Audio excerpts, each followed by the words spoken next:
네, 코로나19 바이러스가 발생한 지 벌써 3년째가 되었죠.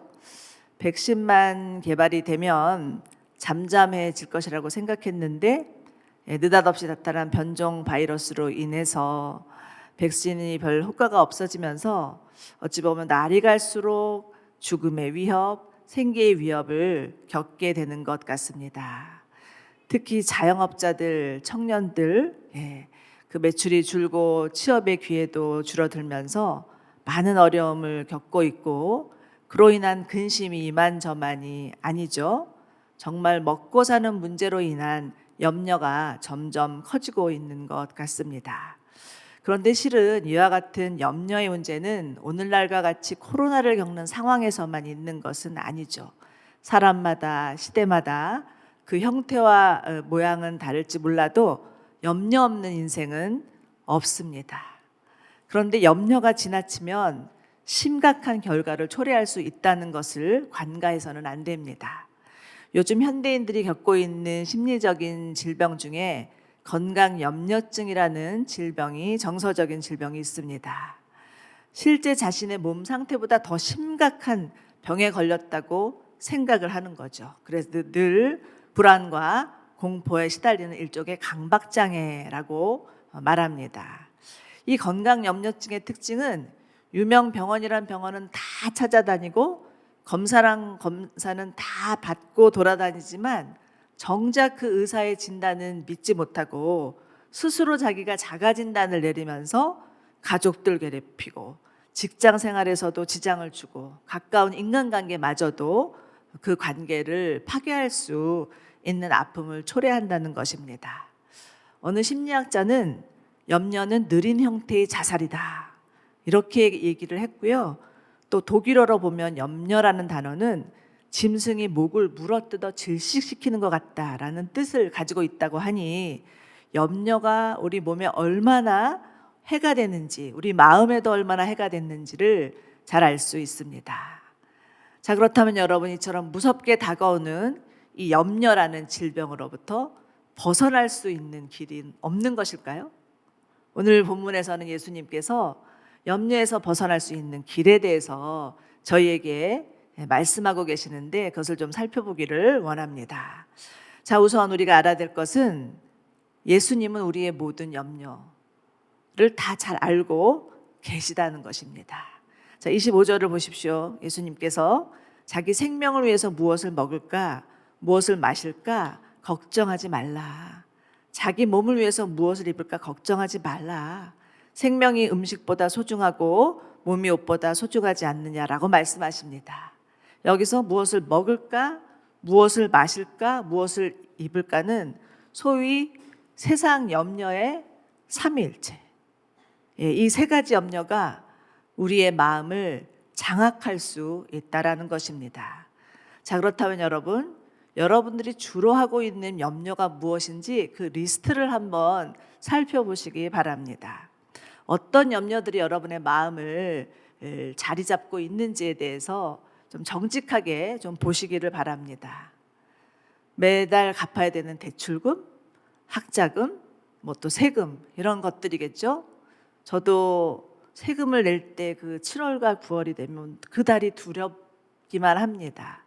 어떻게 이 세금을 또 내지? 하는 그런 마음이 있고요. 얼마 전에는 장 보러 갔는데 딸기 한 팩에 4만 원이 붙어 있더라고요. 그래서 깜짝 놀랐습니다. 쇠고기 한 근값에 육박하는 금액이라서 야, 이렇게 비싼 딸기도 있나? 라고 생각하면서 정말 어떻게 살아야 되지? 하는 마음이 저절로 들었었습니다.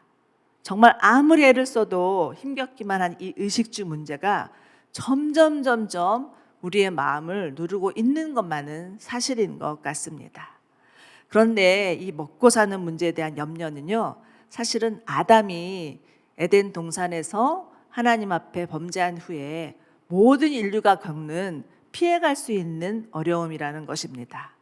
하나님께서 아담에게 에덴에서 내쫓으면서 하셨던 말씀은 너는 평생도록 수고하고 땀을 흘려도 가시덤불과 엉겅퀴를 낼 수밖에 없다라고 말씀을 하셨던 거죠.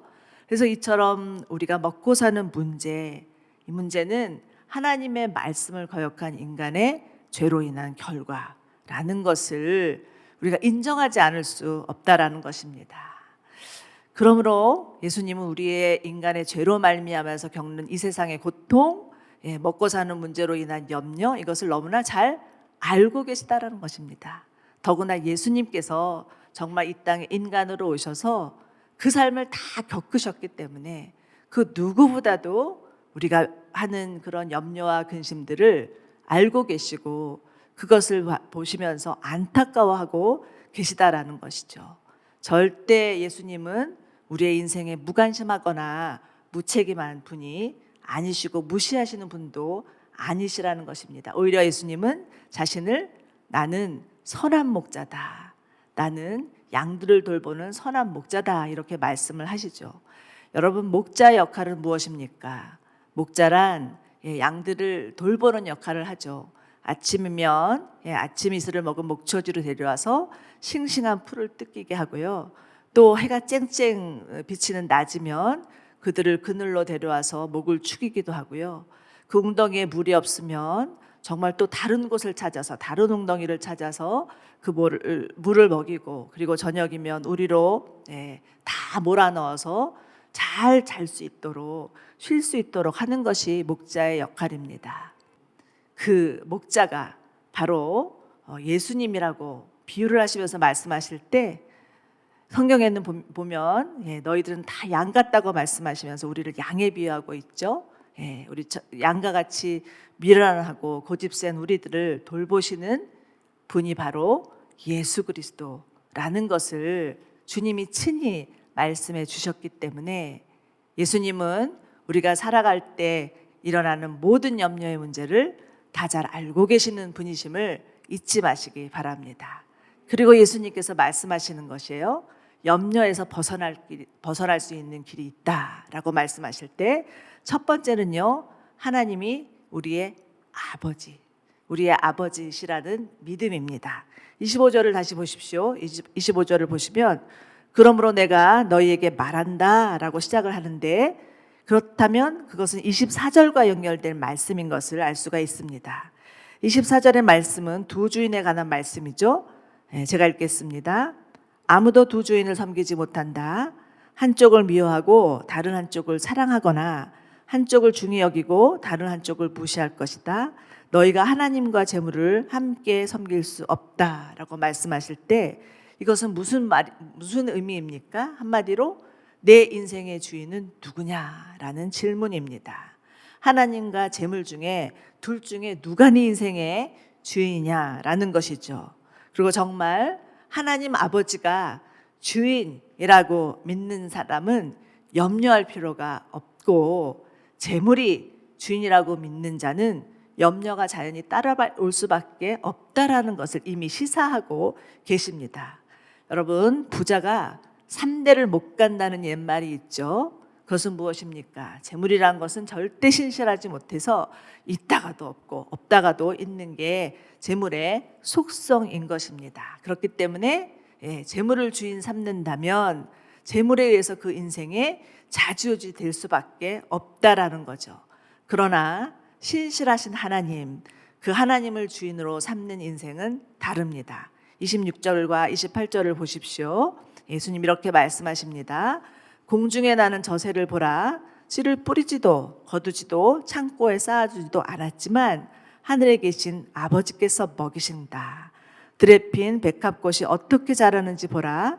일하거나 옷감도 짜지도 않는다. 오늘 있다가 내일이면 불 속에 던져질 들풀도 하나님께서 그렇게 입히신다 말씀하십니다. 예수님은 지금 새하고 꽃, 들풀을 예로 들면서 하나님은 이 모든 피조물들을 돌보시는 아버지이심을 알려주시는 거죠. 그러면서 되묻습니다. 제자들에게 되묻는 것은 너희는 새들보다 얼마나 더 귀하냐, 하물며 너희일까 보냐, 이 믿음이 적은 자들아 라고 말씀하실 때 지금 예수님이 지적하시는 것은 무엇입니까? 믿음입니다. 우리가 먹고 사는 문제로 염려하는 이유는 믿음이 적은 탓이라는 것이죠. 하나님이 우리를 책임지시는 아버지심을 믿는 믿음이 부족하다라는 것입니다. 그리고 예수님은 이런 자들을 향해서 자, 이제 하나님이 지으신 그 피조세계를 바라보라라고 하시는 것입니다. 26절과 28절을 다시 보시면 공중에 나는 저새를 보라, 들에 핀 백합꽃이 어떻게 자라는지를 보라라고 하시죠. 두 번이나 보라를 강조하고 반복하고 계십니다. 이렇게 반복하고 강조한다는 것은 그만큼 중요하다라는 거죠. 여기서 보라라는 의미는 자세히 주목하고 관찰하라라는 뜻입니다. 즉 자연에 들어가서 그 자연에 있는 작은 들풀, 꽃들, 하늘에 나는 새들을 묵상하라라는 뜻이기도 합니다. 염려가 있다면 그 염려를 잠시 뒤로 하고 자연에 들어가서 정말 하나님이 지으신 피조세계를 바라본다면 하나님께서 그 피조세계를 얼마나 세밀하게 운영하고 계시는지를 깨닫게 될 것이고 그 가운데서 들려주시는 하나님의 음성을 듣게 될 것이다, 이렇게 말씀을 하시는 거죠. 여러분, 이것이 자연 묵상이 주는 힘입니다. 그렇기 때문에 여러분이 살아가면서 염려가 있다면 그 염려를 뒤로 하고 하나님이 지으신 피조세계로 들어가시기를 바랍니다. 그리고 그곳에 들어가서 하나님의 세계를 바라보십시오. 주목하십시오. 관찰하십시오. 묵상하십시오. 그러할 때 하나님이 그들을 통해서 말씀하시는 음성을 들을 수 있다라는 것입니다. 저도 때로는 머리가 복잡해지면 당장 지금 뭐 설교 준비하는 일이 급박하다 할지라도 잠시 다 뒤로 제쳐놓고 산으로 오를 때가 있습니다. 그래서 산에 올라서 새들을 바라보고 정말 또 들풀을 바라보고 있노라면 내가 얼마나 별것도 아닌 것에 마음이 좁아져 있었는지를, 그로 인해서 염려하고 있었는지를 발견하게 됩니다.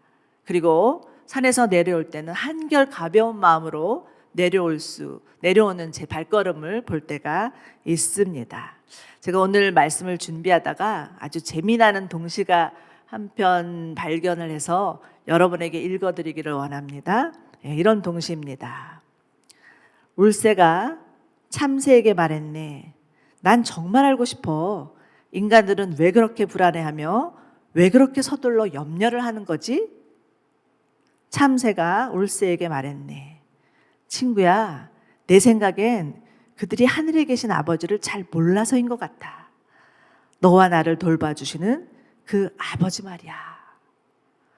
너무나 정말 그 참새와 울새가 하는 얘기, 그 음성이 여러분 그 소리가 들리십니까? 저는 이 시를 읽으면서 정말로 자연이 우리에게 말하고 있구나. 자연이 우리에게 염려하지 마라. 너희의 아버지시는 하나님은 우리의 아버지시야. 이렇게 말씀하고 있는 것을 느끼게 됩니다.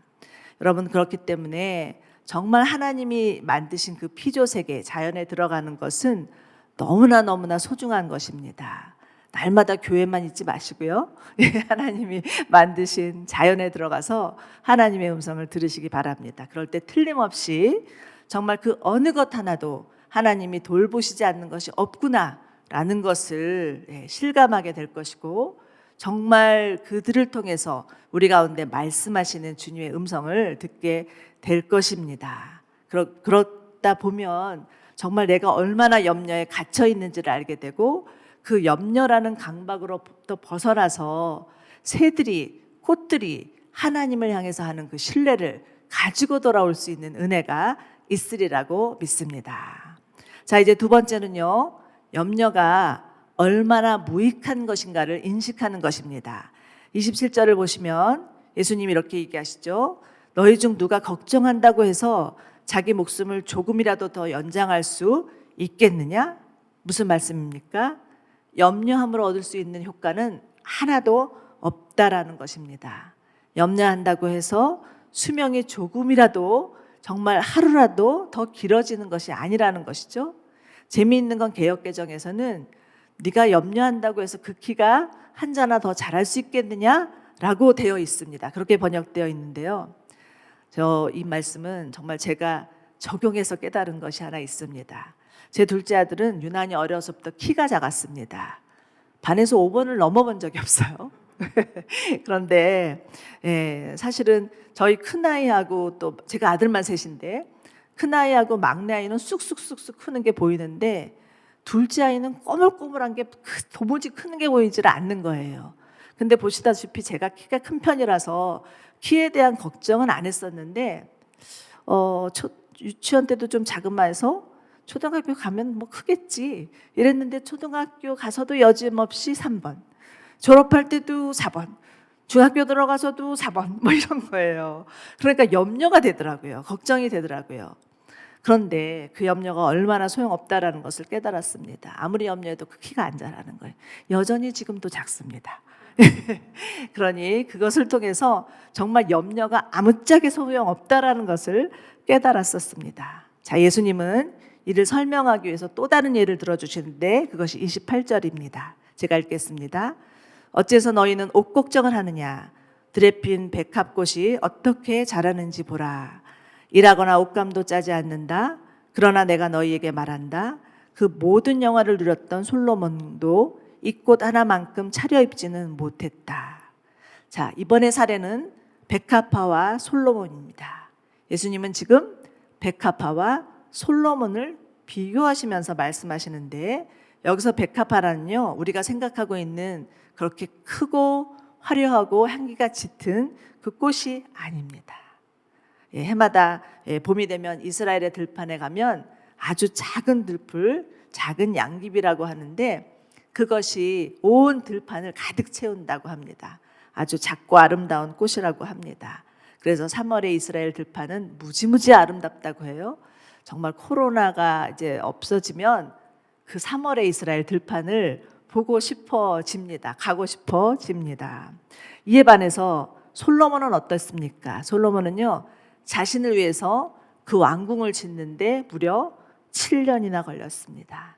그 자신의 왕궁을 온갖 금으로 지장을 하고 상아로 자기 그 보좌를 만들고 그렇게 공을 들여서 그렇게 열심히 그 아름다운 성전을 만들어서 그 솔로몬의 성전하면 유명한데 지금 그 솔로몬의 성전은 한 데도 흔적도 없이 다 사라져 버렸다는 것입니다. 그러나 그 백합화는 여전히 피고 있는 것입니다.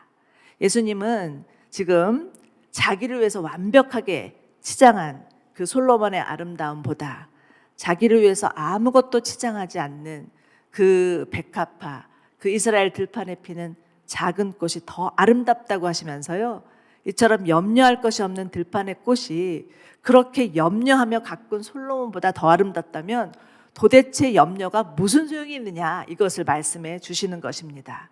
정말 예수님은 정말 어떻게 이렇게 기가 막힌 그 사례를 들어서 말씀을 하시는지 정말 사례의 대가시다, 비유의 대가시다. 정말 배우고 싶을 때가 많아요. 설교를 하려면 이게 딸려가지고 얼마나 힘들 때가 있는지 모릅니다.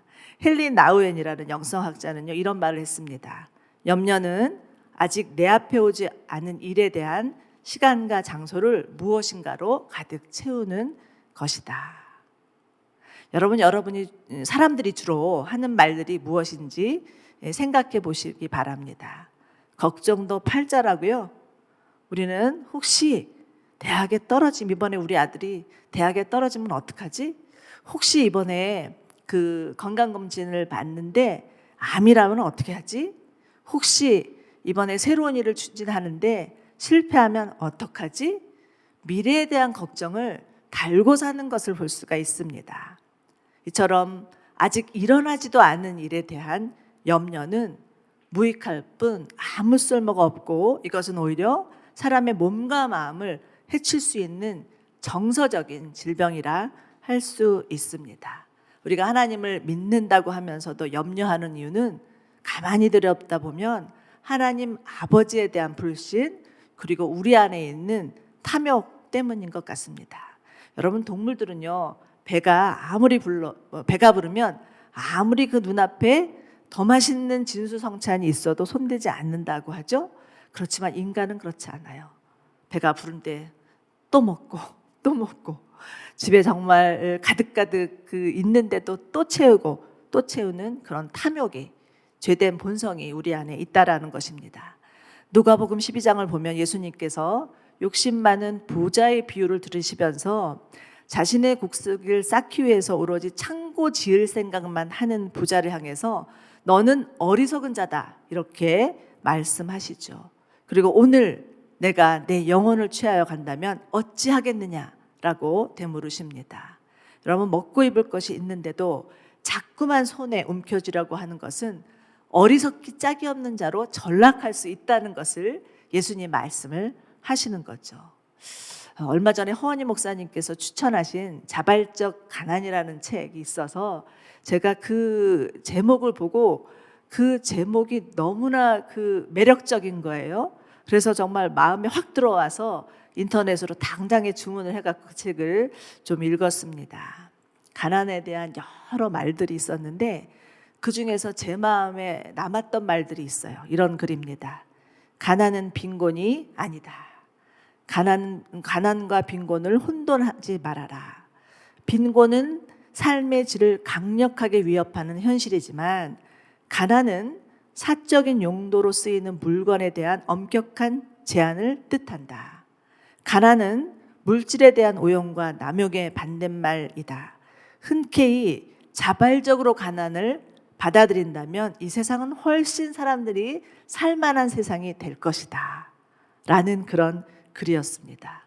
사실 이 글은요, 제게는 조금 충격적이었습니다. 왜냐하면 가난해지면, 제가 정말 점점 가난해진다면 그것은 어쩔 수 없이 제가 받아들일 마음이 준비되어 있지만, 가난을 받아들일 수 있는 마음은 준비되어 있지만 그렇다고 해서 일부러 가난을 선택할 마음은 조금치도 없는 것을 발견했기 때문입니다. 그런데 이 책에서는 자발적으로 가난을 선택해야 된다는 거죠.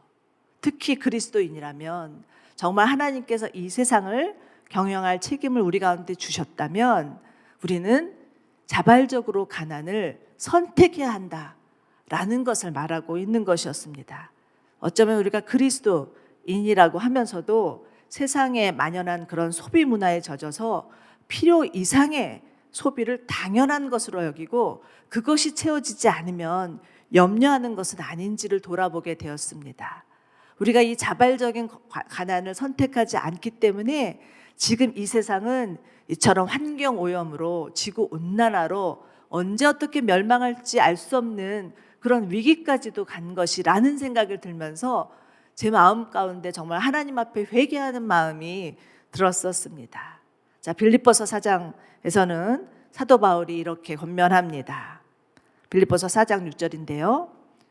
아무것도 염려하지 말고 오직 모든 일에 기도와 간구로 너희 구할 것을 감사함으로 하나님께 아뢰십시오.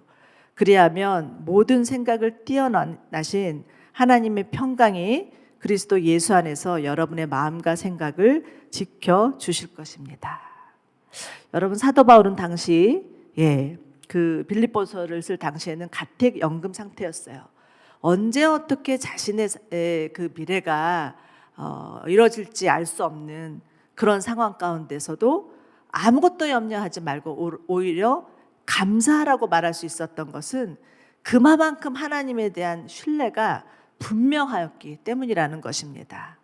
여러분, 염려가 찾아와서 여러분의 마음을 자꾸 사로잡는다면 사도 바울의 권면처럼 먼저 감사하시기 바랍니다.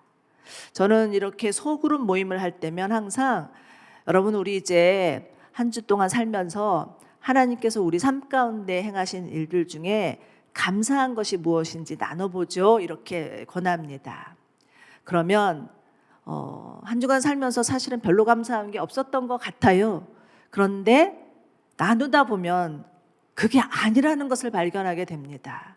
정말 하나님께서 우리의 삶 가운데 신실하게 개입하셔서 우리를 얼마나 돌보시고 살피셨는지를 알게 되는 거죠. 그래서 한 사람 한 사람 나누다 보면 이 감사가 넘치는 거예요.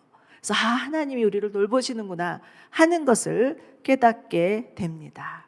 자, 여러분, 정말 염려가 몰려올 때마다 하나님께서 주신 말씀, 오늘 있다가 내일이면 더 던져질 들풀도 하나님께서 그렇게 입히시는데 하물며 너일까 보냐라는 말씀을 기억해내시면서 특별히 하물며 너일까 보냐라는 말씀을 묵상하시면서 그 하물며의 믿음으로 살아가시는 저와 여러분들 되시기를 축원합니다.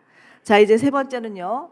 염려에서 벗어날 수 있는 길은 하나님이 우리에게 주신 사명을 기억하면서 오늘을 사는 것입니다. 31절과 34절 제가 읽겠습니다. 그러므로 무엇을 먹을까, 무엇을 마실까, 무엇을 입을까 걱정하지 마라. 이 모든 것은 이방 사람들이 추구하는 것이다. 하늘에 계신 너희 아버지께서는 너희에게 이런 것이 필요하다는 것을 아신다. 오직 너희는 먼저 그의 나라와 그의 의를 구하라. 그러면 이 모든 것도 너희에게 더해 주실 것이다. 그러므로 내일 일을 위하여 걱정하지 마라. 내일은 내일이 맡아서 걱정할 것이요 한날의 괴로움은 그날로 겪는 것이 충분하다. 자, 이제 예수님께서 최종적으로 이방인과 하나님의 자녀를 비교하여 말씀하십니다. 자, 이방인이란 하나님을 모르는 자, 하나님을 아버지로 여기지 않는 자, 하나님 없이 제 혼자 힘으로 살 수 있다고 착각하는 자, 이 자들이 이방인이라면 하나님의 자녀는 하나님의 보호와 하나님의 돌보심과 하나님의 공급하심을 믿는 자들입니다.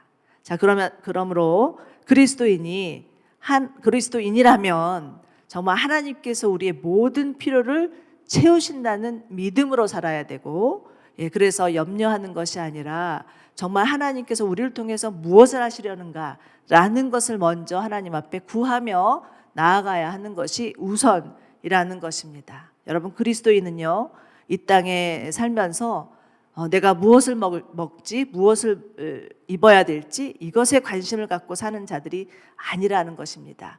그리스도인의 관심은 무엇입니까? 오로지 하나님과 하나님 나라에 있다라는 것을 가르쳐 주십니다.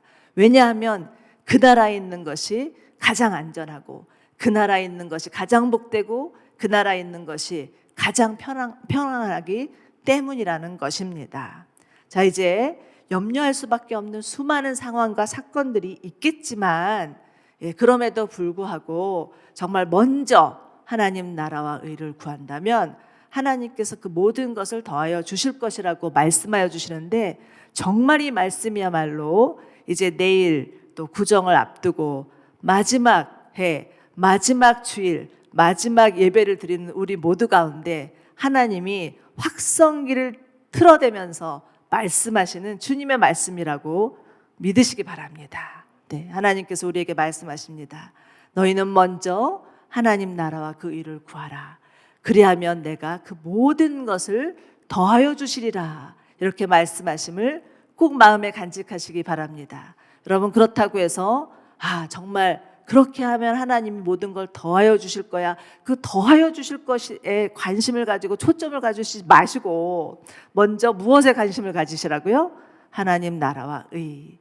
그것이 우리에게 가장 만족이고 가장 행복이고 그것이 바로 우리를 위한 길이기 때문입니다. 사랑하는 여러분, 염려는요, 사실 우리 모두가 가진 문제입니다. 과거에도 있었고요, 또 지금 오늘에도 있고요, 앞으로 내일도, 그 다음 내일도 이 염려의 문제는 죽을 때까지 우리를 괴롭히는 문제입니다. 그렇지만 베드로전서 5장 17절을 보시면 여러분의 모든 근심을 주께 맡기십시오. 주께서 여러분을 돌보십니다. 라고 말씀해 주시고 계시죠. 그런데 한번 그 밑에 제가 자막으로 영어 성경을 썼는데요. 여기 보시면 주목해야 될 단어가 cast입니다. cast all your anxiety on him, 이렇게 되어 있죠. 제 영어 발음이 좀 부족하더라도 용서하시기 바랍니다. 중요한 건 cast라는 거예요. 그렇기 때문에 맡긴다라는 것은 무엇이냐? 던진다라는 뜻이라는 것입니다. 즉, 맡긴다는 것은 더 이상 내가 내 염려를 움켜쥐지 아니하고 그것을 다 누구에게 던져요? 예수님께 던진다. 예수님께 던지면 예수님께서 돌보아 주실 것이다 라는 말씀입니다. 여러분, 여러분의 마음 가운데 가득 차고 있는 염려가 있다면 그것이 무엇이든 다 주님께 버리시기 바랍니다. 우리의 선한 목자 되시는 주님께서 친히 우리를 돌보아 주실 것입니다. 그 헬라어는요, 티데디오스, 이 발음이 어렵네요. 티데디오스라는 그런 단어가 있습니다. 제가 왜 이 단어를 지금 이 어려운 그 발음을 해가면서 말하느냐? 이것은 염려에서 해방된 사람이라는 뜻이기 때문입니다. 여러분, 염려에서 해방된 사람의 삶은 어떠할까요? 염려에서 해방된 사람이야말로 오늘을 내 날이라고 살아갈 수 있을 것입니다. 염려에서 해방된 사람이야말로 정말 행복한 사람임에 틀림이 없을 것입니다.